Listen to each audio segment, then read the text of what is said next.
అండి ముందుగా సీమరాజు గారితో మాట్లాడదాం సార్. నమస్తే. నమస్తే. ఏంటి అసలు నిన్న ఏం జరిగింది అసెంబ్లీలో? ఆ విధంగా ఎట్లా వెళ్ళిపోయాడేంటి మీ అన్న?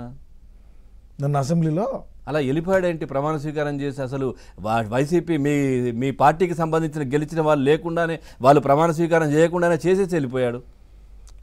చేసేసి వెళ్ళిపోయినా అంటే ఇంకా ఆడ మాకు ఆడ మమ్మల్ని ఎవరు దేకేవాడు ఎవరు లేరు కదా. వెనక డోర్లోంచి వచ్చాము.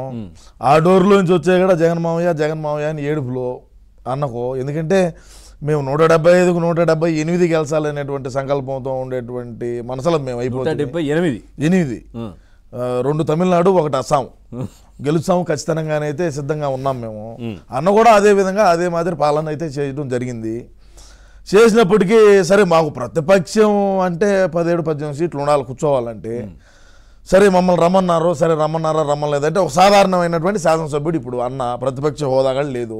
ఇంకా మేమేం చేస్తాం వాడు కూర్చొని?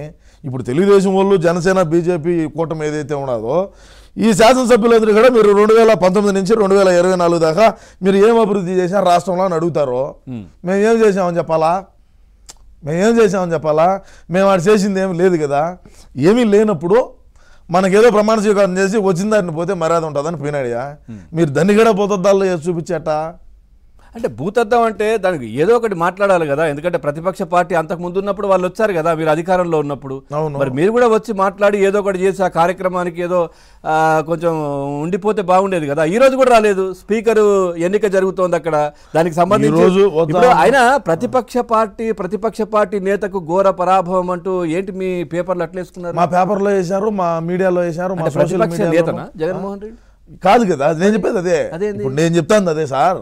నేనేం చెప్తున్నానంటే ప్రతిపక్ష హోదా కూడా లేనప్పుడు ప్రతిపక్ష నాయకుడు ఎట్టవుతాడు అంటా నేను. మనకు వచ్చింది మనం నవరత్నాలు ఇచ్చినాం కాబట్టి నవ్వంటే 9 కదా, 9 వచ్చాయనేటువంటి సిద్ధంలో మనం ఉన్నాం. కానీ ఆంధ్ర రాష్ట్ర ప్రజలు 2 సీట్లు ఎక్స్ట్రా మనకు 11 ఇచ్చారు. అదే ఆడుదాం ఆంధ్ర జట్టు కావాలని మన రోజా గారు ఏదైతే చెప్పినారో ఆ రోజా గారి కోరిక మేరకు ఆడుదాం ఆంధ్ర అనేటువంటి జట్టుకు ఇచ్చినారు. ఈ 11 మందిని వేసుకొని ఏం మాట్లాడతావు? అందులోనూ నిన్న పేపర్ రాయిచ్చేవాడు రాలా.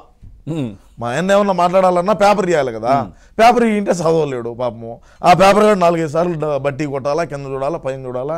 ఎన్నో బాధలు ఉంటాయా మాకు. మా ఇష్టము, మేము వచ్చాము లాంటి రాము. ఏమంటే ఇప్పుడు ఏమవుతుంది? అట్లని కదా, రావాలి కదా, జవాబుదారీతనంగా ఉండాలి కదా. కళ్ళు మూసుకుంటే 5 సంవత్సరాలు అయిపోయాయి, మళ్ళీ కళ్ళు మూసుకుంటే మళ్ళీ 5 సంవత్సరాలు అయిపోతాయి. ఇది కాదు కదా మళ్ళా అయిపోతాయి. మళ్ళా 2039 వచ్చాది. మళ్ళీ కళ్ళు మూసుకొని 2 మాటలు కళ్ళు మూసుకొని కళ్ళు తెరిస్తే 2039 వచ్చాది. అప్పుడు గెలుస్తాం, అప్పుడు చెప్తాం. మీకు అప్పటిదాకా ఏం చెప్తారు? ఏదో చేస్తాము. ఇప్పుడు ఇంకా ప్రణాళిక సిద్ధం చేస్తున్నాడు అన్న. దాని ప్రకారం జరుగుతుంది. ప్రణాళిక ఏంటి? ఏం చేయబోతుంది? ఏమైనా జరగచ్చు. సిద్ధం అని చెప్పినా దేనికైనా సిద్ధంగానే ఉండాలి. దేనికైనా సరే, దేనికైనా ప్రజల దగ్గరికి వెళ్తా అని చెప్తా ఉన్నారు. అదే నేను చెప్పేది. ప్రజల దగ్గరికి ఇప్పుడు పోయినసారి